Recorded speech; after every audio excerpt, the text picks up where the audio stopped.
Welcome to the Business of Soul Searching. My name is Erin, and I invite you to join me as I travel the world challenging risk takers who have soul searched and came out on the other side to tell us their incredible stories. Are you ready for this? For those that are just tuning in, my name is Erin, and the Business of Soul Searching podcast just takes a deeper look at entrepreneurs and just finding out why they fell in love with their passion and their product, and just really what their story is. So I'm here at Solace, and I have a few people to interview. So if you don't mind introducing yourself and kind of what you have to do with Solace. Hello. Thank you so much for having me on your show. Thank you.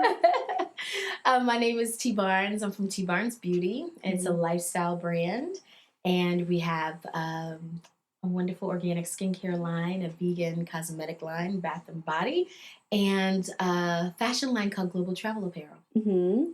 And that is, I feel like my understanding of your brand, first of all, so I'm the type of consumer where I go into someone's business and it starts from like when I come into your doors. So not just like when I interact with someone. So for you, I feel when I came to your other location, I felt at home. And I don't usually, I feel that sometimes, but not as much with your kind of your brand and your store there. So that kind of hooked me for a little bit. And then I looked at all of your products. And as a woman of color, I was just like, she has her stuff together. Like, this is really serious. You know what I mean? And for some people, you can tell kind of how serious they are after talking with them for a little bit and just kind of seeing their product. And I really, really loved how you put everything together. It made sense. And then I found out about the global piece. So that's something that I just have to, because I've told a few of my followers about it, but most of them aren't, they know I'm going on a trip to Bali in January, but tell us a little bit about how that came about, that you're taking people across seas. I mean, that's huge. Well, I think a part of it is what you said, like a part of my brand, what I hope people get from T. Barnes Beauty is that there is a depth to what I do. You know, I love beauty, I love fashion and makeup and skincare, but the purpose behind why I do what I do is very different. You know, I think I'm very politically driven, and I am very interested in people being healthy, for one, which is why my line is organic and why I try to find and produce products that are healthy for us. Because I travel all over the world, and unfortunately, Black people all over the world are giving the worst of the products on the market. And I want, you know, every brand is different. Like, you know, there's those it girls that are the flag girls. And I don't know that I'm a flag girl like that. I'm like more, I want people to feel good in their everyday life, you know, and I went to NYU, so all of my friends are kind of like filmmakers, and they're all working with celebrities, and they're like, well, you know, you could do this. And you know, I really just kind of like working with the working woman that's like tired from her day and makes it to me and is like, I'm her salvation for that hour. And that's really, that's what I like. Niche. Yeah, I like it to be real. And it doesn't mean that celebrity life, you know, I have celebrities too that I work with, but we're all real. And this space is about community. And so I'm glad that you felt that way when you walked into my I did. And then I'm like, because I follow people. That's important for me to figure out more about their brand, because I only really got a snapshot. But then, so you're from down south. I am from Texas. You're from Texas. So I'm like, my family's from down south. So I'm just like, maybe that was like the warm piece that I really got from her. Maybe that was, you know, that. But also, so you are a world traveler. So, like, global piece. I mean, being from Texas is not pretty typical. But the global part. My very first time I studied in Russia, and I was 17, and I think that's kind of where it started. And why did you do it? Yeah, what led you to want to do that? You know what? I decided to. I took Russian in school. I don't know. You know, like I know, Wow. like everybody, But and I that's tried to like you, round though. people That's you. up and Yeah, like, yeah, you yeah. know, because it was free. It was like right after the Cold War, which is dating me, Wow. but like right after the Cold You're War, so I know, like great. right, that You're sounds great. crazy. Yeah. I still feel 20, but you know, and people they were doing this program where you could go, you could study with a Russian class, like you were both kind of in class together, through satellite, and then you switched, you know, the Russian students came to you, and then you went to the Russian students. So it was an exchange program in high school, and it was just something that I think started. It changed me. It grew me in a way that I said, "Oh, this is the path." Like I get it. You know, you learn things about people, you understand, and I think for that time too. You know, I'm a historian, so I was always really interested in history, and we did like a lot of deconstruction of the propaganda around the Cold War between Russia and America. So even now, like I think it's really funny because there's like this big resurgence, right? And but you're knowledgeable about that, and so I see that on your pages and stuff. So that's great. I mean, I think that I'm a different kind of beauty owner. You know, like I have a beauty brand, but I'm also an academic, and I think that always makes my brand a little different. Definitely. We talk about things, and it drives how I do business. You know, all of my my business is done with either Black people or women, and I pretty much stick to that. We're building bridges. So the global part is really about building bridges between the diaspora and Africa. Okay. So what I'm understanding as we grow is that as the U.S. and Europe are kind of deteriorating before our eyes, what we see is Africa is on a resurgence. There's a real renaissance happening, and there is a space within Africa where they are saying we are doing this together. So, I mean, simple things like one passport for 17 nations. So even these fake borders that, you know, Europe kind of created, you know, I see. Those are all kind of crumbling down. Okay. And so as Africa gets stronger and builds an identity and gets, you know, to a different place, I think that there's a real opportunity for us as a part of the diaspora to build these international bridges. So a lot of it is about business. It's about building bridges and making sure that we're benefiting because Africa is our birthright, no matter what they think. Absolutely. Yeah, you're like history. Yes. And there's a lot of Africans that see us that way, and then there's a lot of Africans that don't. And there's a lot of African American people and Caribbean people that don't understand Africa as our birthplace. So I think that there's a lot of space where we're all re-educating ourselves. We're debunking and ridding ourselves of a lot of things that came with white supremacy. And that's wonderful. And it gives us an open space. And the diaspora, we have a special gift. We have the West and we have that something that is all African. And so I'm playing around with it and seeing what we can do together collectively. So the global stuff really comes from that desire to want to do that, but I like to travel anywhere. So I'm always kind of traveling, and my clients wanted to travel. And you know, so it's kind of like it works. I'm happy traveling. They want to travel. Yeah. So I was like, okay, and I planned the first trip. We did Jamaica, and it was great. And we had a lot of fun, and it's just kind of ballooned. Like now, you know, I posted Morocco last year, and it sold out in 10 hours. 25 Black women in Morocco. 25. Let's hold on, listeners.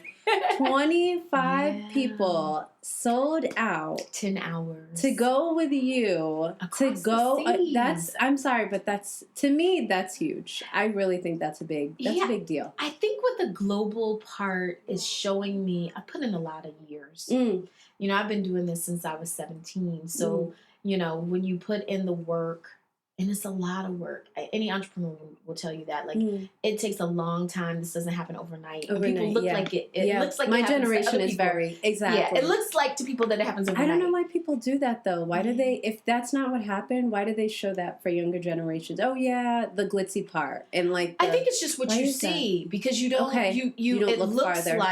It looks like it happens overnight because honestly, like something hits. And then all of a sudden something hits and then your brand blows up. Exactly. And then it gives you, but I mean, most people that I've been in business for a long time and I've worked with brands. We've all been hustling since we were teenagers at NYU and different places. Like it's been a long time we've been building these brands. And so at some point something hits and then all of a sudden all of that notoriety happens. Yeah. But the business has been there. Yeah. So for me, the business has been here for a very long time. And I Yep. think what's happening now is that, you know, I've tried to work with a lot of integrity. There's been times where I've messed up, and I've grown as a business owner to make sure that I create integrity within my spaces. And I think that now I've created a brand that people trust. And Good. and yeah, I think that's why the following happens. And then, you know, I'm not there yet, but here we go. But you're somewhere. You're there. I like and actually in the last interview, I was just talking about how just observing you all interact with each other. It's so you all are working together, and you can visibly see that, because people can just talk about, oh, we work together, and you know, but you're working cohesively, and you actually get along, it looks like, and actually are, I don't know, just I love that. And I wish that there was more of that in Rhode Island. Like I really, really wish that was more so. Okay, we don't all get along. You know, but it's like you have your day. I mean, no, but you we know. work together. And one thing that I'm really trying, I'm putting together a class called Global Brand Revolution and Global Brand Building. And because I travel, I see how other people do business, and I see how they work together collectively. And people, there's this idea that Black people don't get along, and that's why we can't work together. Yeah, nobody gets along. Humans don't get along. Chinese people don't get along. Exactly. Jewish people don't get along. You know, like this is the business. Reality. Yeah. But from a business perspective, I think what they do well is, even when those interpersonal relationships are probably, you know, strained, that from a business perspective, those relationships aren't strained. And we do, like, you know, I've made a real effort when we have problems to work it out and to say, okay, this is, and to know, like, this is where we messed up, so that we can't do this together no more. Yeah. Or maybe we can, but let's approach it differently. Yeah. So what I hope is that we're building, and hopefully I like to, you know, be kind of the epicenter of this space where we all have these brands. We all have to work together, because we will only grow that way. Exactly. And it really doesn't matter if we like each other or not, but it really does matter if we respect each other. And we all know the work that this takes. And we're all doing the work. And because of that, then we can work some things out. And you know, and it's hard. It's not easy to do that. Yeah. Yeah, it is. Yeah. You gotta work through some all mess. Women, right? I mean, but I work with mostly women. And I will tell you this, I think Black women, I don't have some of the same issues that other people have working with women. I have had Black women made me. So I don't have that problem. But I will say I've had hard interactions. We are not always the easiest group of people to service. But I think I approach service as an honor. I really think that servicing people, and I think that there's some residual stuff from slavery with that. You know, like there's something about laboring for others that we still don't really fit right. Yeah, we don't like it. And the reality is that it wasn't the service that it's the service without paying and robbing you from your people. Of course. But like the service to others is actually really beautiful. And if you can respect that, and want to give the best of yourself to other people and your business and whatever it is you do, I think you'll see it and feel it differently. And I think for us as Black business owners, if we start to see service differently, and I think then the customer also has to respect our businesses in a different way. True. It's really a give and take. We all have to relearn how to do this with each other. Integration changed a lot for us. You know, and we were about 2 or 3 generations into integration. I don't think this was always our problem. Black people have always collectively worked together because they didn't have any other choice. You know, I think this is a new phenomenon, a new issue that we're seeing now. And a lot of it has to do with integration and choices, and the idea that we don't have Black neighborhoods and those kind of things. And so we're forced to now like look at it as something we have to do, whereas before you had no other choice but to go to the Black barber or go to the Black this, so that, you know, that's what you did. But you're looking at it as like this is a way of working together and supporting. I know another big thing now is like supporting Black communities. So really just so what are your thoughts on that? I mean, that's of course what you're doing. You're the hub of different, different things. But at the idea of support. So there was an African girl that I was mentoring, and she said, "I hate when people say, I'm supporting your business because when you go to Nordstrom's and you buy a dress, you're not supporting Nordstrom's, And so I think that there was something very interesting in that. This idea that I have good stuff, and I put a lot of energy into making sure that I have good stuff. So when you buy it, you think that I have good stuff, and you keep buying it, and that isn't support. That's I have good stuff, and so you buy it. I think it's not necessarily the idea of supporting like this your type business. of, I'm not growing you up and helping you feed your kid. Yeah. I am making a conscious decision that how I spend my money will help to grow my community.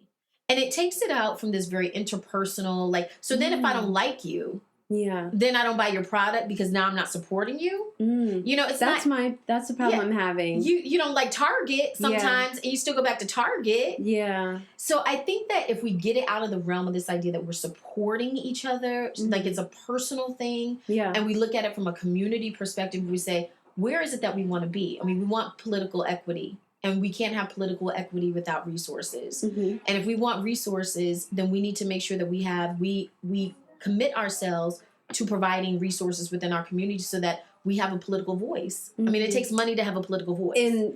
So you're actually supporting yourself. Yeah, it's true. When you support Black business, No, but I think that needs to definitely be broken down. So I'm glad you went through that.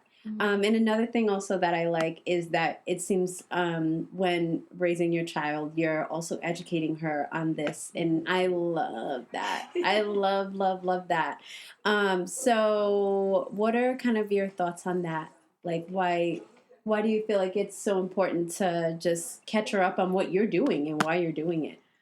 Well, I mean, there are three things that I think youth need. And I think as an academic, and I've been an educator for African-American boys, is that I think there are three things that we need for our kids as they move forward. One of them is farming. I definitely think that knowing how to grow food is essential to where the world is going. And one of the main things that I think affects Black communities is our health and the kind of food that we have access to. And then, I spent a lot of time in the Caribbean and watching people not grow food and then having to import and what that means economically to them. Becomes very detrimental to their ability to grow as nations. So I think food growth is one big issue. So my child goes to a school where they farm every Friday, and it's a big part of their curriculum. That's awesome. And then the second thing is history and knowing who they are. Knowing who you are is really important. I want my kid to be thoughtful about that at all times. So I try to make sure that she's traveling between around the diaspora and thinking about these things at a young age, because you really have to introduce those things early. Beginning and build on it. And then the last one is entrepreneurship, because the reality is that we're, you're on the other end, but I'm in the generation that saw my parents gain a certain amount of prosperity from integration, from being within corporate America. And then I also have seen the complete fall of corporate America and it not having and offering the same kind of stability and this life of leisure that it once promised to people. And I think that millennials are kind of seeing like these corporations aren't, but I grew up different. When I was growing up, corporate America, we were young and like they gave us gifts and we had Christmas parties. None of that community Got it. That doesn't exist. And I think that, millennials really look at the world and say, oh no, I'm not going to be loyal to you. I'm going to keep switching jobs. Yeah. Do you pay me more money? Me. Yeah. And I get it because they've seen a different side of corporate America. So I think what I know for Black children is that as they move forward, owning their own businesses and controlling their income is going to give them a certain level of it's going to give them freedom, because I always tell people I know that I'm unemployable because I say the things I want to say. And most Black people live with a mask. They work these jobs and they're worried about the stuff that they want to say and that they I can't talk about race, or I can't talk about the things that are killing us. Like, I know. You can't talk about it because you wear this mask because you're within an environment where other people dictate to you if you're going to be employed, if your money is. And I think for myself, I know that my parents did that. And I wasn't willing. And so I wanted to make sure that I'm in a place where, I mean, I'm sure it affects me. I'm sure I lose clients. But I built up a whole group of people that are okay with me being me. And what I hope for my daughter is that she pushes the envelope even further. And that those kind of limitations on Black people's ability to speak out about what's important to them, what's killing them, what's affecting them. It's true. Yeah. I think that that's a real space of... you know, we talk about inequity, but I think it kills you. It does. I think it kills like you. Eternal, or at least spiritually. Yeah. It kills you. And physically even. You hold that stuff in. Good point. You know, it turns into, you know, Black women are dying of or they have all of these fibroids. And those are pus balls, right? Like, that's just holding, right? Like, it's just holding stuff in because you're trying to pay a bill. And I mean, that's another thing. It goes back to this idea of support. Yeah. When you like, I always tell people, when you allow me to live free because you buy my products, and not because you're doing me a favor, but because they're good. I expect that of people that I work with. Yeah. I have lines in my shop because they're good. Not because I want you to support. That was another thing. Yeah. I went around and was like, this is like, she really, it's not just one piece, the whole thing. Every single product that is in my shop that is manufactured and produced by Black people, but they are excellent and they look good and they're marketed well. So I don't think that you should support us just because. I think that we should be producing excellent stuff. And then when you support that, and I, you know, the word support is always going to be very interesting in how we use it. Then you give people freedom to speak. So when you're sitting in the corporate office and you can't, because it's going to affect your job, somebody else can, because I don't have to worry about being employed tomorrow. Exactly. You know, and again, supporting me supports you. True. But also, and I like, you know, as we wrap up, I feel like you're describing your following and that they identify with you very strongly. So you're saying, I'm saying these things and I'm being very straightforward, but that's you. And if people that are following you want that, they really want all of you, not just like a piece of, okay, I do beauty, or so I like that. Yeah, I mean, the very interesting thing is my clientele is very diverse. I live in Connecticut. Like, the majority of my clientele is non-African American people, you know, like, so, but what I find is that even within humans, the people that I attract are people, and we don't always agree on my political stances or whatever, but everyone is intellectually capable of being open to the conversation. And they're, so, you know, my white ladies, I always say, my little white ladies, they'll come in and, you know, and they'll have read something that hurts them or offends them, and they'll want to talk about it. And I'll say, well, this is how I feel. And they're like, you know what, Tanisha, I've never even thought about it. I said, because you never, ever had to. And there's something to me about the real human exchange. And I'm an esthetician, so I touch people. That's as real energy. It's as real as it gets. You know, I touch people, and it's more than beauty. You know, that's what I try to tell people about my brand. I say I have a beauty brand, but this is more than beauty. That's why, you know, it's hard. Like, it's a lifestyle brand in that sense. And it's more because I want to be real, because I want you to be, because I want us to all be free. And if you trap me, then I can't be free. And then honestly, you're not really free. And you don't ever really build a solid relationship with me because you don't really know me. You know? So I think my people know me. And they kind of like rock with me even when they don't like what I say. It's inspiring though. It's inspiring. So I just was like, oh my gosh, I'm in Connecticut anyways, so let me come and we're going to her. Bali.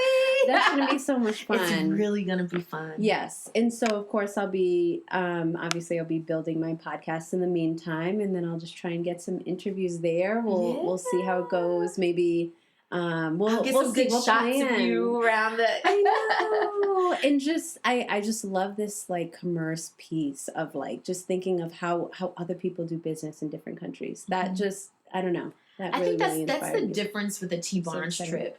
I think that I really try to build a community where I go, and so I'm like, I never take people where I haven't been. Yeah, and it's not like, yeah, we're gonna do some tourist things, but it really is about the people. Like Jamaica was amazing.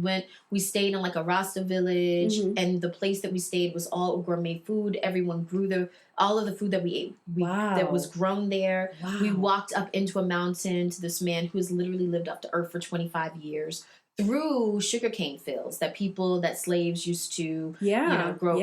All of these experiences. And this man cooked us a meal, like literally pulled stuff out the earth, pulled things off the trees, and cooked us an entire meal. Wow. In the mountains, in the woods. They must have been like... It's because you just, like, that it can happen. True, but you don't physically get a chance really, like, someone is pulling all these things and able to cook a full meal. And I mean, that's life, though, right? Like, that's true. That's how people started. And then we made it into this, like, okay, I'm just going to package it, buy it from Stop and Shop. Yeah. Wow. So I think that's the difference. That's what I try to create on these trips is, we just did Ghana.